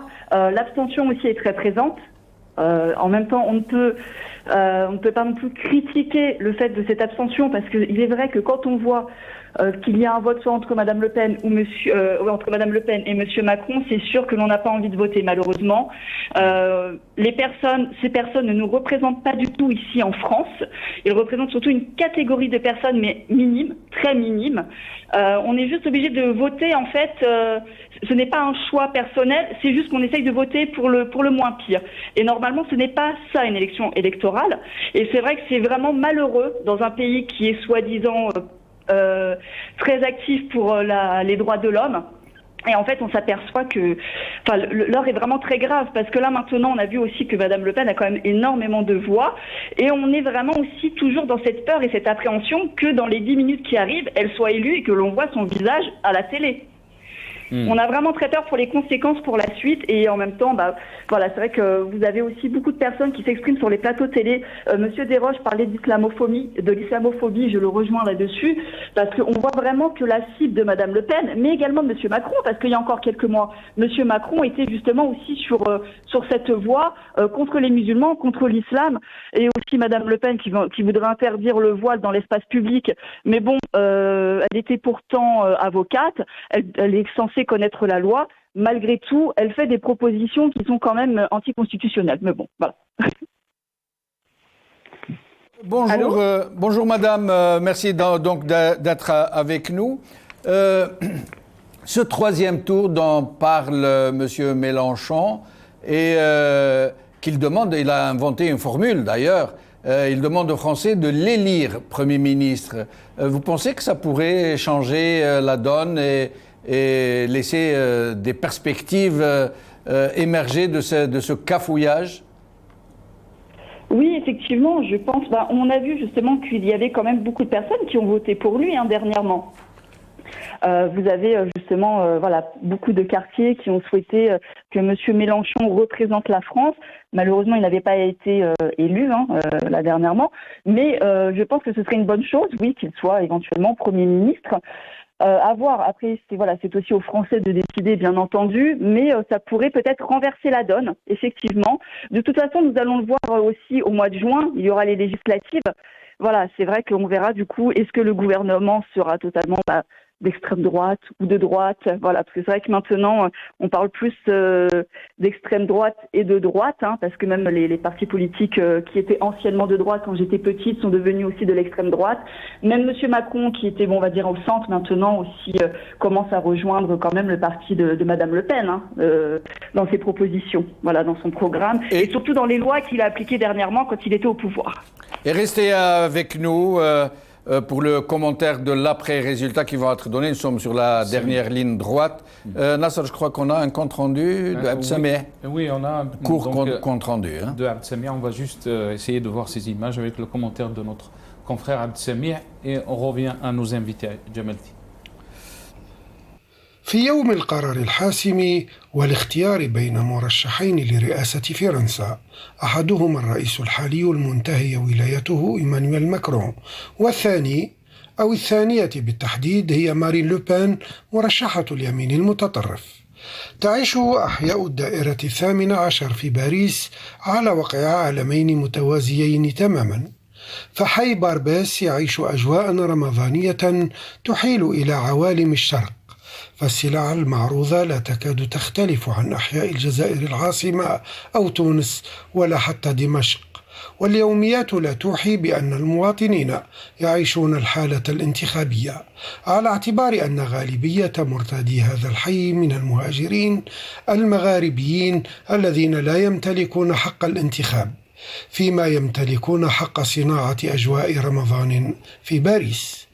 وغير بعيد عن باربيس وفي مقر بلدية الدائرة 18 يتوافد الناخبون على المركز باحتشام للمشاركة في اختيار رئيس فرنسا للسنوات 5 القادمة، عالمان مختلفان في ذات الدائرة، متباعدان في ثقافتهما وانخراطهما في المتغير السياسي، ولكنهما متفقان إلى حد ما في البحث عن الخصوصية وتفادي كاميرات التلفزيونات والتصريحات العلنية. نموذج عن فرنسا واختلافها الممزوج لصناعة وحدتها. Brahim Younsi, dernière ligne droite, donc nous allons avoir les résultats dans à peu près 3 minutes. Nous allons jouer un peu au jeu des pronostics. Brahim Younsi est avec nous? Oui, il n'est pas avec nous. Alors, il dit, nous aurons la même question. Pronostic, à votre avis, ça va se passer comment? Est-ce que M. Macron va l'emporter avec une marge très confortable? Est-ce que ça va se jouer très serré dans un mouchoir de poche? Et de toutes les façons, quel que soit X, si Mme Le Pen a plus de 40%, elle va peser donc forcément sur la suite des événements. Idil Nour. Moi, je pense, je me suis avancé à donner le score. Moi, je pense que ce sera du 44-56 ou même du 43-57. Mais vous avez très bien fait de le dire, c'est que si Marine Le Pen score au-delà des 42-43%, ça voudra dire quelque chose. Ça remettrait en cause même l'esprit de la République française qui intégrait ces immigrés. Est-ce qu'ils ne vont pas, à la longue, changer de modèle et adopter le modèle anglo-saxon qui est un modèle très communautaire? Va se poser aussi un problème, Ibrahim l'a souligné tout à l'heure, des élites françaises qui n'ont pas produit un discours nécessaire.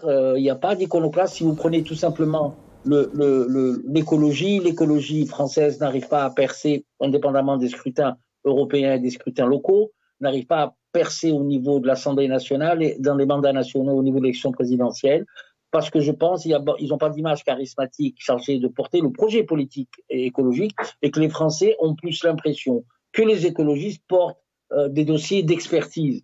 Là, il faudra, alors qu'en Allemagne, ils sont dans des coalitions, dans les pays de l'Europe du Nord aussi.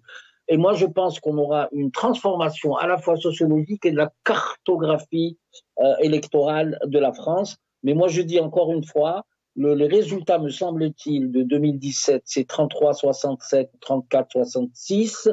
Si Mme Le Pen fait plus de 43-44%, ça remet en cause beaucoup de choses dans la société. Liesl Transler, mais je peux vous interrompre à n'importe quel moment parce que les résultats vont bientôt être proclamés. D'accord. Alors, votre pronostic? Bon, écoutez, peut-être un 60-40. Hein. 60-40 pour ouais, Macron. 60, vous donnez beaucoup de marge à M. Macron. Ouais, après, bon, on verra. De toute façon, nous allons voir. Hein.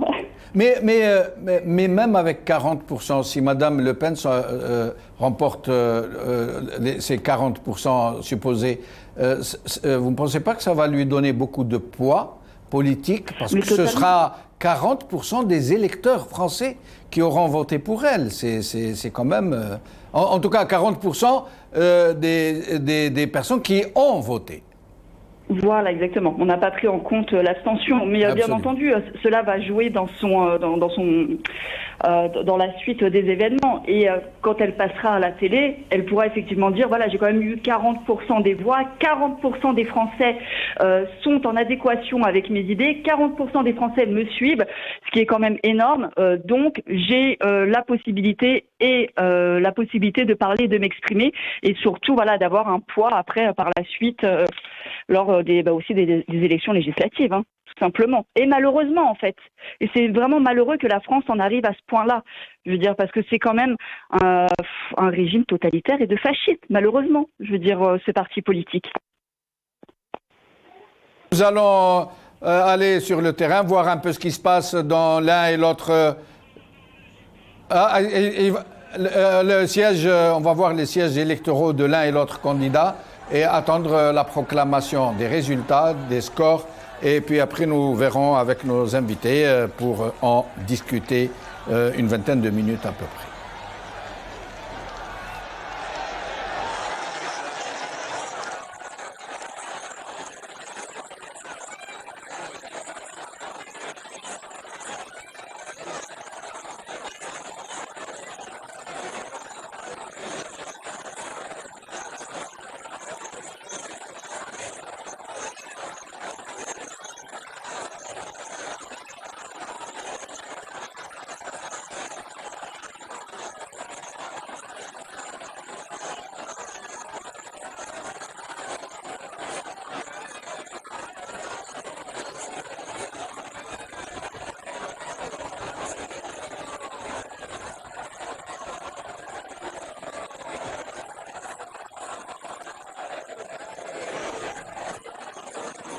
Alors, Macron président, Macron a été élu.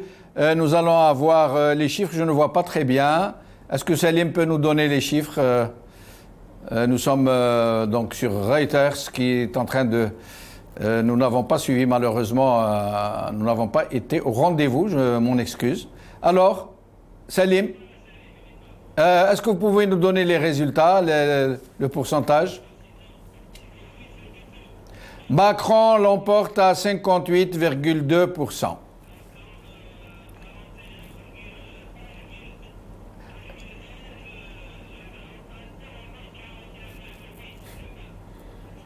Je répète, M. Macron l'emporte à 58,2 contre Mme Le Pen 41,8 pour Mme Le Pen. Nos invités sont tombés à peu près juste. Idir Nouren, Brahim Younsi va nous rejoindre. Idir Nouren. Bon, c'était prévisible, je l'avais sans prétention un peu annoncé dans cette fourchette-là. Dans cette fourchette-là du 58-42, va se poser un problème aussi. J'entendais la dame qui m'a précédé, la conseillère juridique, je pense, qui parlait d'élections législatives. Sur ce coup-là, vu le mode de scrutin du code électoral français, c'est un scrutin uninominal à 2 tours. Il y a très peu de chances que à la fois le parti de M. Mélenchon, qui représente quand même 22% de ce qu'on pourrait appeler l'électorat français, et Mme Marine Le Pen, puissent concourir à avoir infiniment de députés par rapport à la précédente législature. Ils vont s'arrêter probablement pour Mme Le Pen à une quinzaine de députés, pour M. Mélenchon peut-être un peu plus en dynamique, et ça dépendra finalement de sa volonté de rassembler toute la gauche. Voilà ce qu'on peut dire. On peut dire que la France commence à changer, sa cartographie électorale et sociale commence à changer, son modèle d'intégration est en train de recevoir des coups par ces identitaires nationalistes. Est-ce que l'idée de la République française dans tous ses fondamentaux est en train de décliner? Est-ce la faute des élites? Est-ce la faute de nouvelles pensées philosophiques, intellectuelles, économiques, disruptives, mais qui n'occupent pas le champ politique français, ils ne sont pas assez vus? C'est toutes ces questions qui interpellent la société française et son peuple. Voilà. Voilà, Monsieur Macron vient de l'emporter à 58,2 contre 41,8 pour Mme Le Pen. Votre sentiment? Alors, bien sûr, c'était attendu. Maintenant, il appartient à la minorité éclairée de refuser cette fatalité de la présence de l'extrémisme, parce que quand on a 41 et quelques %, c'est énorme. C'est un Français sur 2 est porteur d'idées racistes et xénophobes, avec relent de haine à l'égard de l'autre. Disons plutôt, c'est un électeur sur 2, plutôt qu'un Français sur 2. Un électeur, mais normal, effectivement, peut-être j'étais un peu rapide dans l'approximation, mais l'élection quand même représente le peuple français. Quand on parle de 40%, c'est quand il y a un Français sur 2 de ceux qui sont partis effectivement voter, ont voté pour la haine et pour la xénophobie et pour cette je ne sais pas comment vous dire, parce que je suis triste, j'ai honte de cette France qui choisit cette voie qui n'est pas saine, parce qu'il faut penser à nos enfants, il faut penser à nos enfants dans le futur, parce que nous sommes condamnés à vivre ensemble, et s'il n'y a pas de fraternité, parce que notre triptyque c'est quoi? C'est l'égalité, la liberté et la fraternité. Et restez avec nous, François Desroches fait un tour de micro, Brahim Younsi est avec nous, Brahim Younsi, voilà, Monsieur François Desroches, qui se montre très amer malgré la défaite de Madame Le Pen, qui dit c'est quand même un Français ou un électeur français sur 2, quasiment, qui viennent de voter pour la haine, pour la stigmatisation, pour l'exclusion. Brahim Younsi. C'est ce que j'ai dit dans ma première intervention, à savoir que globalement, c'est la moitié-moitié, c'est la moitié de la France quasiment qui vote pour les extrêmes et singulièrement pour l'extrême droite. Ce qui m'étonne, c'est que des corélégionnaires, voire des compatriotes, qui étaient prêts à manger avec le diable, sans même se munir d'une longue cuillère. Vous savez, je suis très étonné par les positions de certains de chez nous, qui préféraient Marine Le Pen. C'est très dommage, parce qu'ils voulaient nous faire croire aussi, comme Brasillac l'avait fait avec le fascisme, que le fascisme était une poésie. Vous savez comment Brasillac a terminé. Je veux dire que on ne joue pas avec le fascisme, on ne joue pas avec l'extrême ou les extrêmes de façon générale et de façon globale. On ne fait pas d'expériences monstrueuses avec ceux qui, d'ailleurs ils le disent de façon ouverte, qui veulent vous détruire. C'est lamentable, je le dis comme je le pense, c'est lamentable.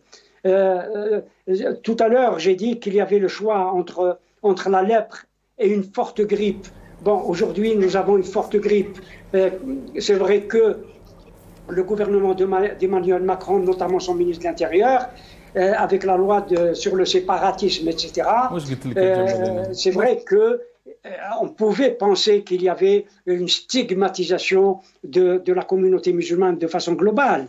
Il le paye aujourd'hui.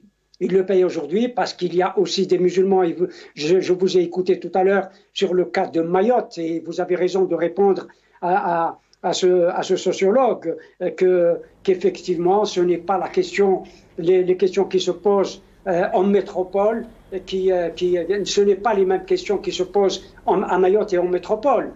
C'est qu'il y avait cette forte question de l'immigration et mon ami Idir l'a dit de façon claire, de l'immigration des Comores qui effectivement gênait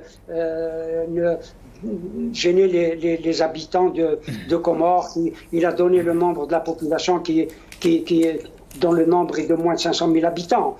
C'est dire qu'il faut faire ce type de différence, y compris dans le personnel politique français. Je veux dire que aussi, bon, Emmanuel Macron a quelque part payé effectivement la haine des élites. Il faut dire les choses telles qu'elles sont, parce que la dégradation du climat politique, philosophique en France, pour faire plaisir à mon ami Idir, c'est que le climat est délétère.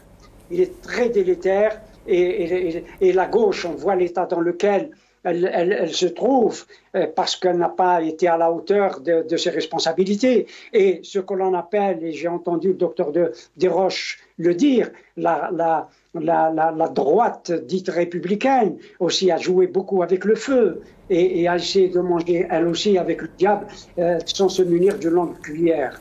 C'est dire que la situation, est-ce que Emmanuel Macron va faire un effort pour son dernier quinquennat, parce qu'il n'a plus le droit de se présenter, il n'a plus de se représenter juste après son deuxième mandat, mais il pourra se représenter après le mandat qui vient. Si j'ai bien compris la loi française, il ne peut pas faire 3 mandats successifs, mais il peut faire, je crois... Non, 2 mandats. D'accord. Mais il n'y a pas de possibilité de faire 3e mandat plus tard? En principe, non. D'accord, c'est ce que je pensais. Les mandats à 2. D'accord. Les mandats à 2. Donc, il a là la possibilité, il doit absolument consacrer ce quinquennat à réparer la France. Et pas seulement mettre des rustines, cela ne sert à rien. Alors, restez avec nous, Liesl Trunzler, vous allez avoir le mot de la fin, mais avant, nous allons passer donc cette proclamation, l'annonce de cette proclamation. Et je rappelle que les résultats que vous voyez qui sont proclamés sont des chiffres donnés par les instituts de sondage. Ce ne sont pas des chiffres officiels puisque le décomptage n'est pas fini. C'est quasiment le décomptage peut-être de 92 ou 95 ou 96%. mais le véritable décomptage et la proclamation officielle viendra au milieu de la nuit. Mais il n'y a aucun doute que dans le pire des cas, il y aurait des marges de 1, 2, 3% au grand maximum. Donc nous allons voir ces images, puis je donnerai le mot de la fin à Madame Liesl Trenzler. Avant de découvrir ensemble qui, de Marine Le Pen ou d'Emmanuel Macron, vous aurez choisi pour diriger la France dans les 5 années qui viennent. C'est Emmanuel Macron qui a donc été reconduit à la tête de la France. Emmanuel Macron qui arrive en tête avec 57,6% des voix. C'est donc le choix de la continuité qu'ont fait les Français. Vous voyez ces images de l'IS à l'instant, ces drapeaux qui s'agitent au Champ de Mars. Emmanuel Macron réélu donc avec 57,6% des voix. La joie du côté des supporters du président qui est donc réélu. Liesl Trenzler, vous avez le mot de la fin. Oui, alors écoutez, je disais 60-40, je n'étais vraiment pas loin. Oui, oui en effet. Oui. Ces chiffres sont très surprenants, bien évidemment, mais en même temps, ce n'est que le reflet de justement des élections, enfin de toute cette campagne électorale qui s'est jouée ces derniers temps. Et bien que l'un de vos invités l'avait très justement dit aussi, le parti de Marine Le Pen, Rassemblement National, n'a pas non plus énormément de sièges au gouvernement. Cependant, je pense qu'avec cette nouvelle élection, Madame Le Pen pourra justement véhiculer une fois de plus encore des idées islamophobes, racistes, mais bon, pas que son parti. Ce sera encore relayé par d'autres partis aussi qui s'approchent aussi des idées de Madame Le Pen. Et on peut voir que, bien qu'il y ait la liberté d'expression en France, ce qui est tout à fait normal, on peut voir malgré tout que quand même, il y a toujours une communauté qui est stigmatisée. J'ai partagé ce jour des publications qui étaient en fait sur BFM TV, une chaîne quand même d'information qui est là pour donc informer le peuple et qui est là pour justement rappeler tout le contexte social ici en France mais même à l'international. Et cette chaîne se permet de parler justement des musulmans vraiment. Enfin c'est un débat de comptoir pour moi. Quand vous voyez une chaîne de télé qui commence à dire que s'il y a une pénurie d'huile, c'est à cause des musulmans. S'il y a des vols de moutons pendant le ramadan, enfin vous voyez quand on voit ce genre d'ineptie à la télé, je veux dire sur une chaîne d'information. Pardon, Liesl Trenzler, je me permets de vous interrompre. Nous allons écouter l'allocution de Madame Le Pen en direct. Dans cette défaite, je ne peux m'empêcher de sortir une forme d'espérance. Ce résultat constitue pour nos dirigeants français comme pour les dirigeants européens le témoignage d'une grande défiance du peuple français à leur égard, qu'ils ne peuvent ignorer, et celui de l'aspiration largement partagée d'un grand changement. Les Français manifestent ce soir le souhait d'un contre-pouvoir fort à celui d'Emmanuel Macron. D'une opposition qui va continuer à les défendre et à les protéger face au délitement de leur pouvoir d'achat, face aux atteintes aux libertés, face à la remise en cause de nos services publics et de notre système social, face au recul promis par Emmanuel Macron de l'âge de la retraite, face à l'insécurité, à l'immigration anarchique et au laxisme judiciaire. En effet, je crains ce soir que le quinquennat qui s'ouvre ne rompra pas avec les pratiques méprisantes et brutales du précédent et qu'Emmanuel Macron ne fera rien pour réparer les fractures qui divisent notre pays et font souffrir nos compatriotes. Alors oui, pour éviter cet accaparement des pouvoirs par quelques-uns, plus que jamais, je poursuivrai mon engagement pour la France et les Français.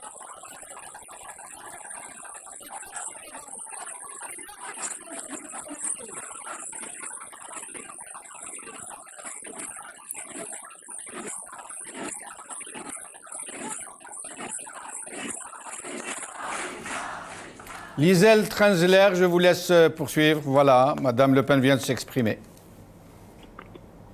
Oui, alors voilà, comme je le disais tout à l'heure, il y aura donc une recrudescence aussi des actes islamophobes et racistes dans la rue. Et ça, ce sera, je veux dire, on le verra, on l'a vu dernièrement avec des jeunes filles voilées qui se sont faites attaquer quand même par un ancien policier à la retraite.